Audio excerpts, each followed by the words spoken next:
Hello everybody, welcome back. Today as well we have got another video. In this video I'll show you how you can create a Google account.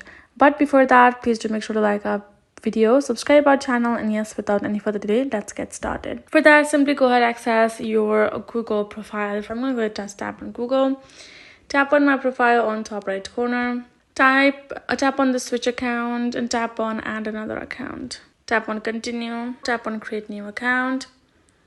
Tap on for my personal use. If it's for business, make sure you use the business. Now add in your first name, add in your surname, then tap on next. Add in day, month, year, gender. Now you have to choose an email. Now what would you prefer? Now go ahead, you can also create your own Gmail address. I'm going to go ahead and choose from the existing one.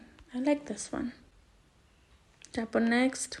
Tap on next and then create yourself a password and then you're good to go. Your account has been created. That's all you need to do it. And make sure you add all of the information correctly because later changing can be a little bit of more. There could be more steps in it.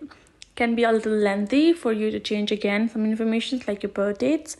So do that and you're good to go. Hope this video helped. Thank you so much for watching. I'll see you guys in our next video.